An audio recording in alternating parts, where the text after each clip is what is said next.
It had been only last night that Althea had kissed her. Now it seemed like a small eternity ago. Aspen shivered, alright. Aspen shivered. She could feel goose flesh raising on her arms, even beneath the warm fabric of her sweater. She wrapped her arms about her middle in a sad parody of an embrace. It was probably going to rain tonight, as it had a few nights before. The wind blew cooler than it had yesterday, and the withered boughs of Miss Lee's old pear trees trembled. And so did Aspen. As she stood there, staring at the smashed window, she rolled thoughts through her mind. They all revolved around Althea. Althea's smile, her laugh, the feeling of their little fingers locked together in a childish promise. Althea said they were friends. Then she had kissed her. Was that something friends did? No, Aspen thought, it was not. She'd been friends with Pippa since at primary school, and she'd never once entertained any notions of kissing her. It just wasn't the same with Althea. Althea was... Aspen blinked. She could feel a spot of moisture on her forehead. Yet more drops fell, though slowly at first. Rainwater began to beat down on Aspen's scalp. It caressed the nape of her neck with its cool fingers and trickled down her shirt. Aspen didn't have enough time to stand there, lost in thought. Not if she didn't want to be soaked. The young girl took a few jerky, unsteady steps towards the broken window. Yet you'd stand still in place too much to think anyway. Her fingers gripped the edges of the empty window pane using what little upper body strength she had. She'd always been bad at sports. Aspen pulled herself upwards through the empty air. I just want... And this is something I struggle with as well. I just want people to go, is this pertinent? Is this necessary? Or have I already said this before in a different way? Like, we know she's bad at sports. She said it before, and then they remind us again, but for what reason exactly? I don't know. The soles of her dirty, mud-spotted trainers rested on the edge of the windowsill. Slowly, carefully, Aspen lowered herself down onto the kitchen counter. Then her feet landed on the floor. Aspen could hear the wind moaning outside. It was slowly picking up, and so was the rain. Would Althea have to walk back home in this brewing storm, wherever that was? Would she be alright without a coat or any sensible shoes? Ugh.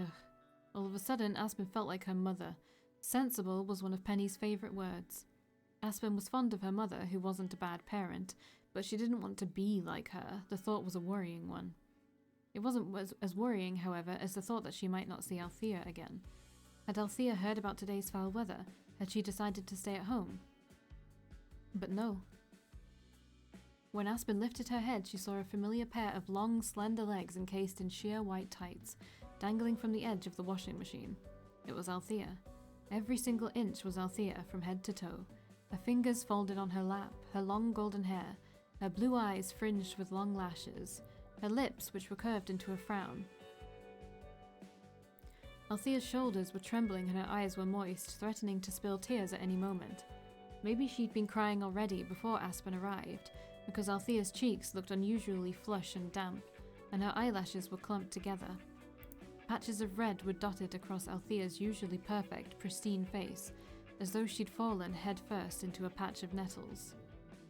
Her hair looked a little messier than usual. So did her dress. Aspen stared at Althea for a few moments, stunned into silence. She hadn't realized Althea could cry. Are you fucking kidding me? Come on. It didn't seem possible. Althea. Aspen took a small, shaking step forwards. For some reason, her legs refused to cooperate with her. She felt like a newly born deer. Althea, what's wrong? It's nothing, really. It obviously isn't nothing. Your face is all red. Gee, thanks. That makes me feel so much better. Aspen winced. She sounded too much like her mother for her own comfort. I wasn't trying to insult you. What I meant to say is, I'm worried. I figured as much, Dozy. Still, that wasn't a very nice way of going about it. Why don't you insult my puffy eyes while you're at it? Say I look ugly when I'm crying. Tell me I'm being weird. No, I don't. I don't think that at all.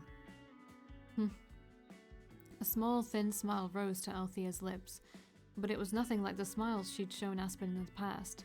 This smile was damp around the edges, its piercing effect diluted with tears, and it trembled. You're not a very good liar, Aspen. Not like me. You could stand to take lessons.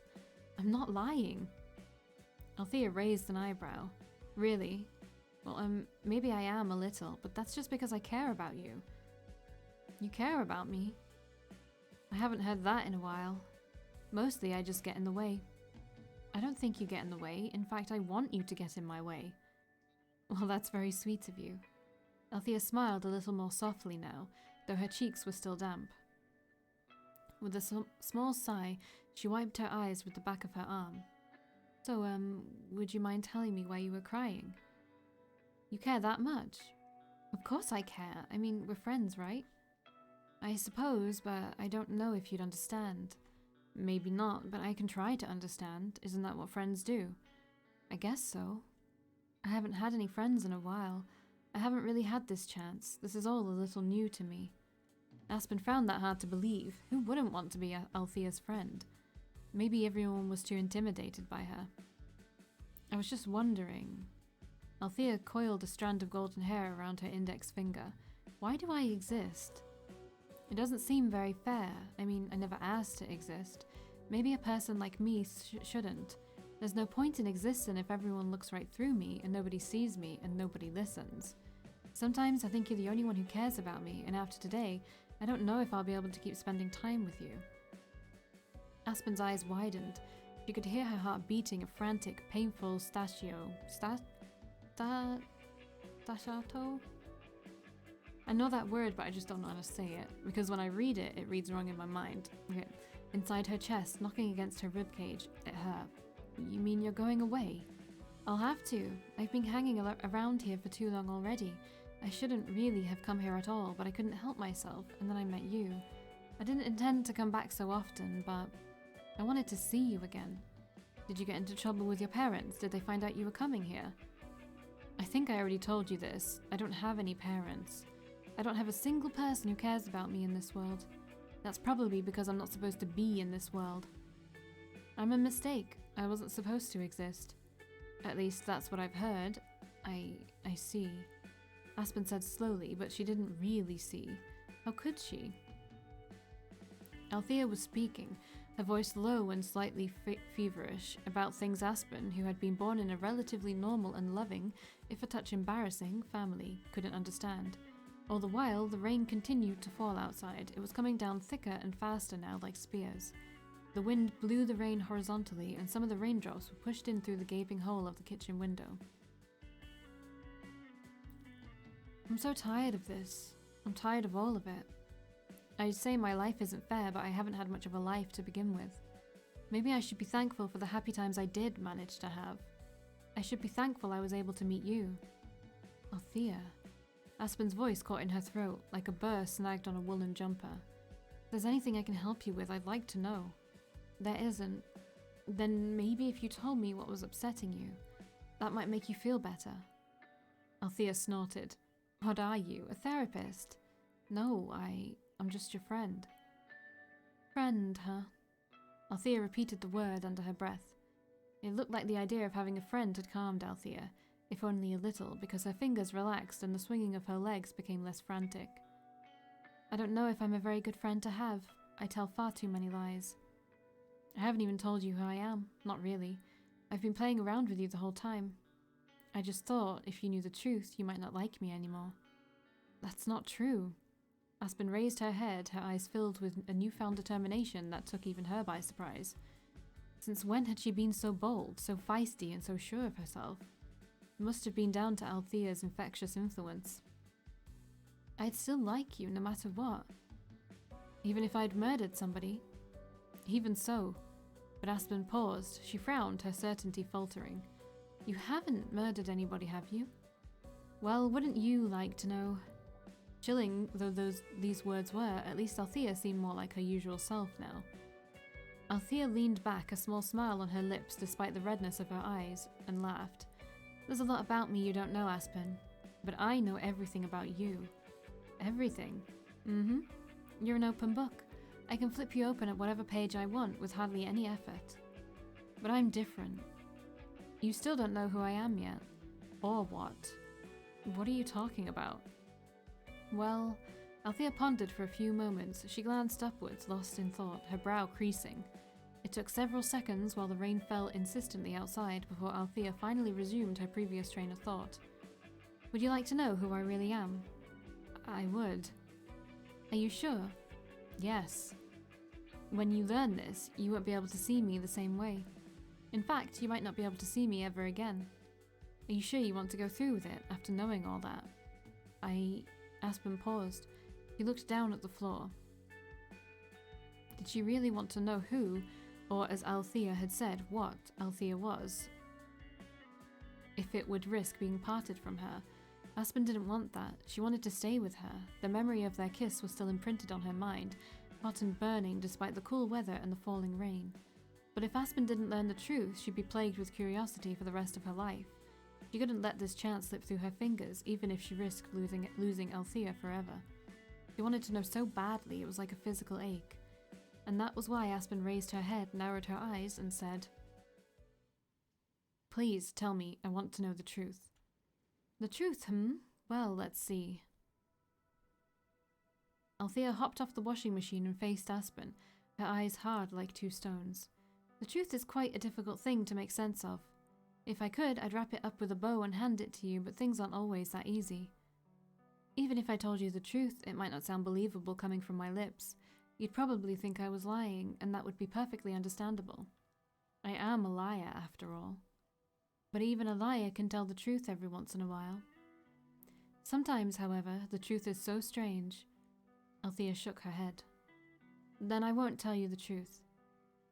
But you just said... Wait, I won't tell you about it, but I can show you. Show me? Show me how? The truth. Althea glanced upwards. If you want to see it for yourself, I'd advise going into the attic.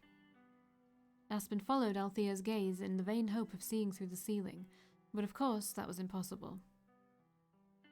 Aspen shivered. The attic?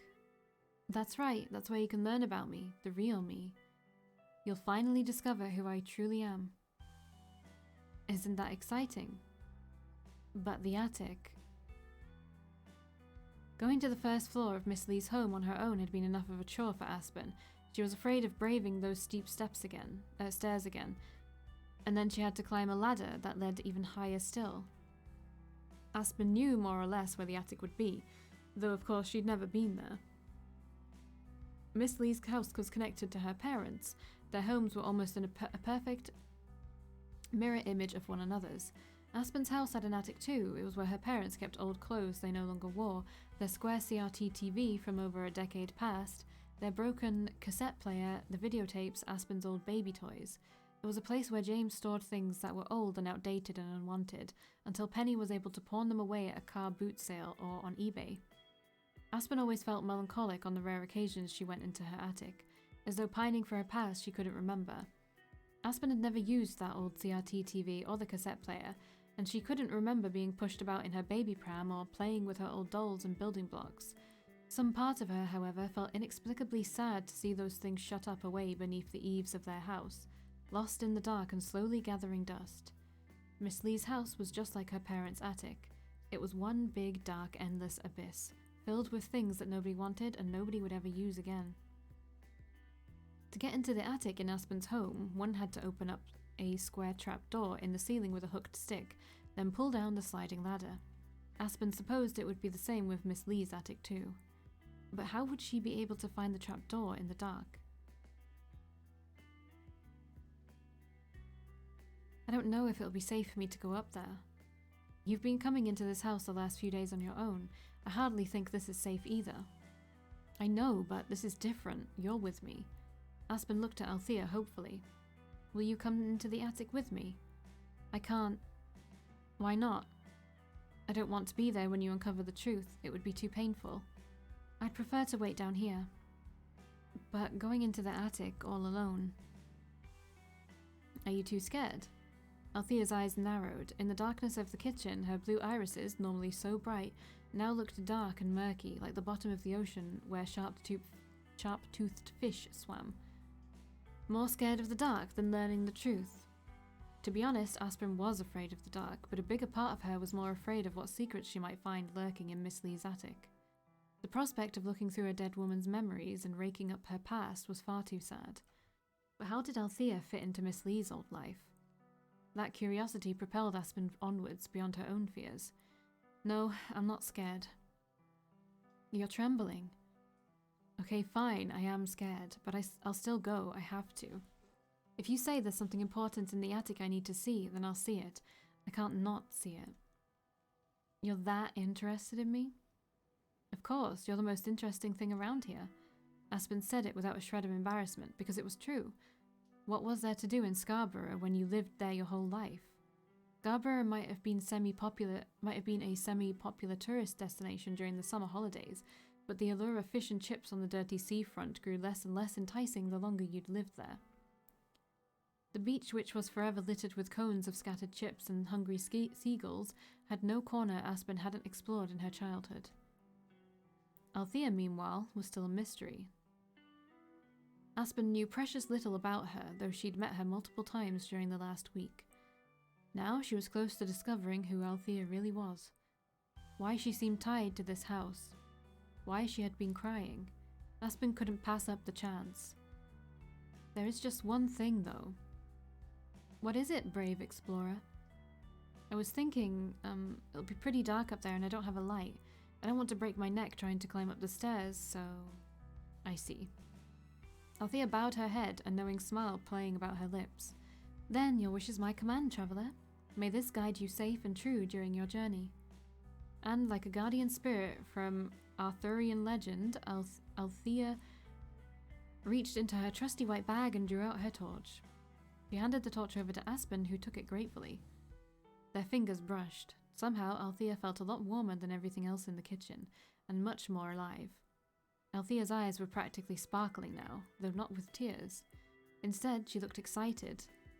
I'll be waiting for you. Right, thank you. Good luck and Godspeed. I just hope, after what you learn... Althea's gaze dropped down to the floor, her long eyelashes cast dark shadows against her cheeks, so it looked like little demons were playing in the creases of her smooth, pale skin. You won't think any less of me. Don't worry, I won't. I hope not. You see, I really can be quite impossible sometimes. To Aspen's relief, entering the attic proved to be less perilous than she thought. With the aid of Althea's torch, she was able to navigate Miss Lee's home with relative ease. The stairs leading to the first floor, which had seemed so steep and foreboding in the darkness, now hardly constituted as an obstacle. Locating the small square depression in the ceiling was a little trickier, but Aspen was able to find it soon enough.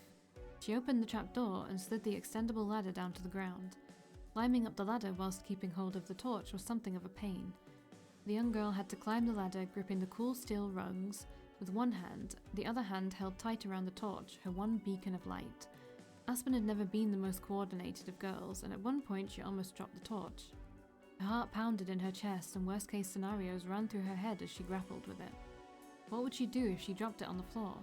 What if it broke? Then she wouldn't be able to see an inch in front of her eyes in the darkness of the attic, which seemed even darker somehow than the rest of the house. Fortunately, Aspen was able to keep hold of the bulky torch before it slipped from her fingers.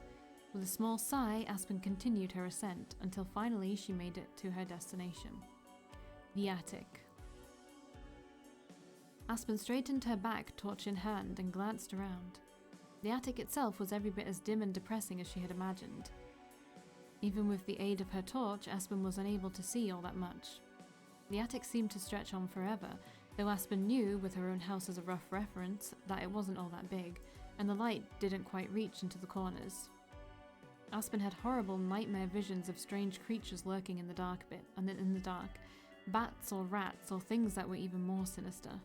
When Aspen strained her ears, she swore she could hear a strange, scuttling noise emitting from the shadows. Rats? There was a drumming sound too, like footsteps above her head. Aspen bit her lower lip. She could feel the colour drain from her cheeks.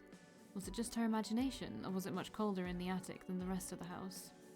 Perhaps it was because she was closer to the roof, which seemed to be hanging very, very low even for a short girl like Aspen. James always had to duck in their own attic, lest he bump his head on the sloping eaves. Miss Lee's attic felt even more claustrophobic, which was somewhat paradoxical, considering how it seemed to stretch on forever. The strange drumming sound intensified. It sounded louder than ever before. Aspen knew logically that it was just the rain, but the drumming really did sound like footsteps. Footsteps that were creeping closer, ever closer, just waiting for the right moment to... Calm down, just calm down. Aspen closed her eyes and counted to 10 inside her head. It was a coping mechanism. It was something her mother did at work when her boss was being annoying and overbearing and the photocopier had jammed for the 6th time that morning. Silent counting was supposed to help you relax, but Aspen's nerves felt tauter and tighter with every passing second. She didn't like closing her eyes. It made her worry, foolish though it was, that something might jump out at her and catch her unaware. Aspen had to open her eyes again, too anxious to be robbed of her sight, before she'd managed to make it to 7. Maybe it would be better then if she searched the attic as quickly as possible. The strange sounds were beginning to unnerve her, as were the smells. Whenever Aspen inhaled, she caught the thick, heavy stench of mold, mildew, and something damp that was a little harder to place. It was an abstract sort of smell that Aspen couldn't name, even more abstract than the peculiarly named candles she'd seen in the local supermarket. Maybe it was neglect, regret, despair. Miss Lee had died in the kitchen, but Aspen could feel the old woman's presence more strongly in the attic than anywhere else in the house. It was almost like Miss Lee, or the ghost of her, was winding her cold, dead arms around Aspen's shoulders, like a shawl, and dragging her down through the floorboards. Slowly, Aspen shone the light of her torch around the inside of the attic. She could see bits of Miss Lee's life, her old life, scattered everywhere. There, in the corner, was a dressmaker's dummy. The dummy was attired in a long white gown with an impressive train that spilled across the floorboards like smoke. The bodice of the gown was decorated with pearls, and they shimmered dimly beneath the unnatural light from Aspen's torch. Was it a wedding gown? The gown was a bit discoloured here, perhaps from age, and its hem was starting to fray. Even so, it was a beautiful dress. How old had Miss Lee been when she had worn it? Aspen tried to imagine this dress hugging smooth, flushed skin unmarked by wrinkles and the telltale spots of old age. She tried, but she couldn't. Aspen was simply incapable of picturing the Miss Lee she knew, with the shuffling gait and the varicose veins, squeezing her short, round body into such a garment. Maybe Margaret had worn this, but not Miss Lee. Aspen turned away from the wedding dress, which hung on its stand in ghostly white fronds. That wasn't why she'd come here. Besides the wedding dress was an old Henry Hoover with a bright red plastic face. The eyes painted on its casing looked strange and staring in the dark. Near the Hoover, pushed further to one side, was a hat stand draped with hats and shawls, a few matching wooden chairs, and an old television set that probably couldn't display pictures in colour. There were cardboard boxes piled high, one on top of the other, with words written on the side in black pen. Georgette hire and Christmas decorations and old tableware. The hand that had written these words in black marker pen must have been steady, Aspen thought, because the words were thick and firm and blocky. It didn't look at all like the thin, spidery handwriting Aspen had seen on that birthday card Miss Lee had given her. Maybe it wasn't Miss Lee's handwriting. Maybe it belonged to her husband, Ivor. But Ivor wasn't here anymore. Neither was Miss Lee. Though their bodies were decomposing, the things they'd bought together remained, all hidden away inside boxes with neat little labels written on the front. Aspen examined one of the topmost boxes on the stack, the one labelled Georgette Hire. The top of the box was closed and it was covered with a film of dust that looked several inches thick. Evidently, nobody had opened these boxes in a long, long time. Filled with curiosity, Aspen had half a mind to open the cardboard flaps and take a peek inside, but she resisted the urge. She hadn't come into the attic to dredge up Miss Lee's past. She had come because of Althea. Althea. Aspen was so wrapped up in thoughts about Althea, she almost didn't notice the eyes staring at her from the darkness. When she did, however, what felt like electricity coursed through her body. Her heart thumped painfully inside her chest and her throat went dry. Her fingers slackened and she nearly dropped her torch for the second time. There were two eyes, both blue, fringed with long golden lashes. The eyes were set in a white head framed with golden hair, and the head was attached to a stiff little body dressed in a frilly frock. Legs stuck out awkwardly from beneath the hem of the lacy dress, tipped with red shoes fastened with pearl buttons. It took a few moments for Aspen's heart to stop pounding. It wasn't a real little girl. Of course it wasn't. It was only a doll. But it was immaculately made. For a few seconds, the doll had been enough to fool Aspen. She'd almost believed, as her light shone across its still, motionless face, that it might be a real human girl sitting sentinel in the gloom. The doll was perched on a wooden chair, much like the one stacked and pushed in the corner by the old Hoover. Her head hung to the right, and her eyes stared listlessly, lifelessly, right into Aspen's. What was such a doll doing in Miss Lee's attic? The more Aspen looked at the doll, examining her disconcertingly lifelike features, the more she felt like she'd seen that face, those eyes, that dress before. It looked just like Althea. But that was crazy, wasn't it? Just a coincidence. Aspen looked away from the doll, her fingers gripping the torch more tightly, for she no longer trusted herself. She didn't trust her fingers, or her eyes, or even her mind. It felt like it was playing tricks on her. Past the doll, Althea could see yet more toys that must have belonged to a young girl. There was a doll's house, a couple of stuffed bears with ribbons around their necks, and a monkey in a tasseled cap holding a pair of cymbals. These curios were all covered in dust. The fur of the bears was worn and rough in patches, and the monkey's eyes were black and staring, almost accusatory. Beside the small collection of children's toys was what appeared to be a pram, but it looked nothing like the collapsible plastic model Aspen's parents kept in their attic. This pram looked like something you'd expect to see in a museum or in a historical movie, a real relic from the past, with large wheels and a stiff black visor, presumably to keep the sun and the rain off the baby curled up inside. The baby? Why were there so many things in this attic for a baby? Miss Lee didn't have a son or a daughter, she lived alone, and nobody had ever come to visit her. All she had was Rebecca. She didn't have a child, so why? Aspen turned the torch away from the children's things. Seeing them in the dark, clustered beneath the sloping roof, made her feel sad, but it was an empty, aching sadness she couldn't quite understand. Couldn't understand any of it. Why had Althea asked her to come up here? There didn't seem to be anything in the attic related to her. Why should there be? Althea didn't have anything to do with Miss Lee, even if Miss Lee did own a doll that looked strikingly like her. At least, that was what Aspen had concluded, until her light shone upon the most illuminating object of all. It was another cardboard box, resting in a corner opposite the pile she'd already examined. This box, like the others, was thick with dust and looked like it hadn't been opened in some time. There, written on the side of the box, was one word: Althea. Yeah, this lady probably had a child that died. And, yeah, I don't believe that is Althea. Ghosts don't age. Yeah, Althea. Aspen felt her heart clench so tightly in her chest she was afraid it had stopped. Althea? Where was Althea's name written on a box in Miss Lee's attic? For a few moments, Aspen wondered if Althea had placed it there to trick her. But no, the writing on the box in a looping cursive had clearly been done by Miss Lee's hand. It was the same hand that had penned that birthday card to Aspen all those years ago. Aspen approached the box slowly, cautiously. She sank onto the floor, her legs trembling, and set the torch to one side. Her fingers reached out to the box. They brushed against the cardboard flaps at the top, which were unsealed. It would be easy to open the box and look inside. But what would happen if she did? What would she find in there? Wild thoughts ran through Aspen's mind, of bones or ashes or little pickled baby inside a jar. What? But that seemed unlikely, didn't it? Almost as unlikely as finding Althea's name on a box in this old, dusty attic. Aspen felt like she'd uncovered a tombstone somehow. This box marked Althea's final resting place, everything that Althea was, and all the secrets she tried to keep from Aspen would be hiding away inside that flimsy cardboard container. Could she really lay it all bare? Did she have the guts? Aspen wasn't sure, but there was no turning back now. Slowly, with trembling fingertips, Aspen opened the box. She glanced down, afraid of what she might uncover, and maybe that was why she felt a faint pang of disappointment when she found no urn, no bones, and no pickled fetuses.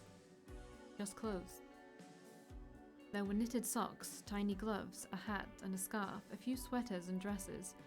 All of it was tiny, and most of it was white or pink or pale pastel blue. A pastel blue, rather. A lot of the clothes were woolen, and they looked like they'd been made by Miss Lee's own fingers. Some of the stitches were uneven, but it was clear a lot of love had been poured into them. They were all clothes for a baby. A little girl. Little Althea. Aspen lifted the clothes out of the box and examined them one by one. before setting them on the wooden floorboards by her right. Soon she had a neat little pile of baby things by her side, but there was even more inside the box. Aspen's fingers brushed against something hard now, something nestled beneath yet another baby's gown. Aspen unearthed the object from the box with the utmost care, like an archaeologist excavating a Roman burial ground. When Aspen examined the object in her hands, she realized that it was a book. It was a very old book, decorated with an image of a stork carrying a bundle of newborn baby in its beak. It must have been a baby book, then. Was this a record of Althea's life? When Aspen opened the book, taking care not to damage the bindings, a sheet of paper came loose and fluttered free through the air. The paper landed on Aspen's lap, as though fate had ordained it. It was practically begging her to look, and look Aspen did. It was a birth certificate. The certificate was dated 1967, and it was from Scarborough General Hospital. Written in a swooping cursive hand by the line that said name were the words Althea Margaret Lee. So Miss Lee had a daughter called Althea once upon a time, but what had happened to her? Aspen turned through the pages of the baby book, her heart pounding in her chest. There were photos of Miss Lee looking so young Aspen hardly recognized her. Her skin was devoid of wrinkles and her hair wasn't white but auburn. Miss Lee didn't look like Miss Lee in these photographs. She looked undoubtedly like a Margaret. In one photo, Margaret was lying in a hospital bed. Her hair was messy and there were dark rings beneath her eyes, but she was smiling, clutching a small bundle to her chest. Althea. Baby Althea had a very pink face, as though it had been sunburned, and no hair at all. Her mouth was open and it looked like she was crying, but Margaret gazed upon her tenderly all the same. There were more photographs of baby Althea in the hospital, one of her breastfeeding with her mother, another one of her being held by her father. This was the first time Aspen had ever seen Mr. Lee. He'd died long before Aspen's time, but in the photograph he looked happy and healthy as could be. A proud father, Ivor cradled his daughter close, his eyes swimming with paternal affection. He looked, Aspen noticed with a start, a little like her own father, only Ivor's hair was fair and he wore thick-rimmed glasses. Aspen turned another page. The Lees were no longer in the hospital now. Now there were pictures of Althea in the bathtub, Althea lying in her crib, Althea on the beach. As Aspen turned the pages, Althea grew older and older. Althea was no longer a pink blob in the bundle of blankets. She was taller now, with a few wisps of blonde hair growing from the crown on her head. A week became a month, which turned into a year. There were notes on all the pages, written in Margaret's cursive. A few words had been appended here and there in a bolder, stronger hand, presumably her husband. Althea gripped my finger and smiled at me today. She has such a lovely smile. She'll turn all the boys' heads when she grows up. Althea is starting to crawl. She's so inquisitive she can't sit still for a second. I'll have to keep my eye on her. Bought Althea a doll to play with. I think it's too big for her now, but she'll love it when she's a bit older. Althea said her first words today. She looked at me as she was lying in her crib and said, "Mama." My heart almost melted. Althea is learning how to walk. She's trying to learn a bit too quickly and keeps stumbling, but she always gets back up again. What perseverance! Althea seems to be very active for a baby. A year in and she can walk a few steps without assistance. Maybe she'll be a dancer. But then, a little after the halfway point in the baby book, the photos suddenly stopped. The notes, too. The earlier pages had been full of a mother's love for her little girl, practically bursting from the pages, but now there was nothing. Just blank, empty space. Aspen swallowed. She felt her eyes prickling. Her fingers trembled. She knew what had happened, of course. There was only one explanation. She didn't need to keep going, but she kept turning pages all the same. Endless empty pages which spoke more than any words ever could have. Finally, Aspen made it to the very back of the book. There, folded into a small square, as though hiding it away could make the words it contained less true, was a slip of paper. Aspen picked up the paper and unfolded it carefully, smoothing out the edges. It was a certificate like the one at the beginning of the book, from Scarborough General Hospital. It was a death certificate. This certificate, however, wasn't one of birth. It was one of death. It was for Althea Margaret Lee, who had died at the age of 1 year and 2 months. Aspen sat there for a few moments, frozen. The attic was silent, save for the steady pounding of rain against the roof. Miss Lee had had a little girl once. Her little Althea. She'd knitted Althea gloves and scarves and hats and dresses, and bought her a doll she'd never had the chance to play with, and dreamed of her being a dancer. Dancer? Aspen had done ballet when she was younger. Miss Lee had sent her that card on her 13th birthday, with a little girl in a tutu, and inside she'd written out all well wishes for the special girl, but she hadn't addressed it to Aspen. She'd addressed it to Althea. Miss Lee had always mixed Aspen's name up. Aspen had corrected her once because answering to the name of Althea had been awkward. Miss Lee had laughed at her mistake and shook her head and said she must have been going senile in her old age. But she had still called Aspen Althea more often than not. Aspen had thought it was because Miss Lee was getting old, but now she wasn't so certain. This whole time when Miss Lee had invited her over for little chats and served her plates of biscuits and cups of tea, she hadn't really been seeing Aspen. She'd been seeing the little girl she once had. The little girl she'd never have a chance to see growing up. Althea. Aspen must have been a surrogate daughter of sorts to the lonely woman who had lost her baby and then her husband. That was why Miss Lee had invited her over so often. She had wanted to pretend, if only for a few hours, that her little girl was still alive, even though the ages were all wrong and her Althea would have been an adult by now, as old as Aspen's parents. But Althea wasn't alive. She was dead. Or was she? If Althea had died as an infant, who was the girl Aspen had met in Miss Lee's home? Who was the real Althea who knew nothing about the stars but liked vanilla ice cream and could dance more gracefully than Aspen had ever dreamed? Was she a ghost? A spirit? The crystallization of Miss Lee's love and longing for her little girl now given form? Was such a thing possible? Had Althea appeared before Aspen so she could guide her to this box of baby things? Did she want somebody to remember, however faintly, that a girl called Althea Margaret Lee had once existed and had been taken from the world too quickly? When Miss Lee died, so did all memories of Althea. But now Aspen had managed to find those memories, lovingly preserved in this little cardboard box, hidden away inside Miss Lee's attic. Aspen remembered Althea even if nobody else did. But what of the Althea she had met? Who was she? What was she? Why had she appeared in this house, and why did she seem so drawn to Aspen, and why had she kissed her? Why had she been crying earlier? Aspen wanted to know. She had to know. She might have discovered Miss Lee's secret, but there was still so much, far too much, that she didn't know about Althea. This box didn't clear anything up about Althea's true origins, it only created more questions. And that was why Aspen had to find her. She had to ask her, just who are you?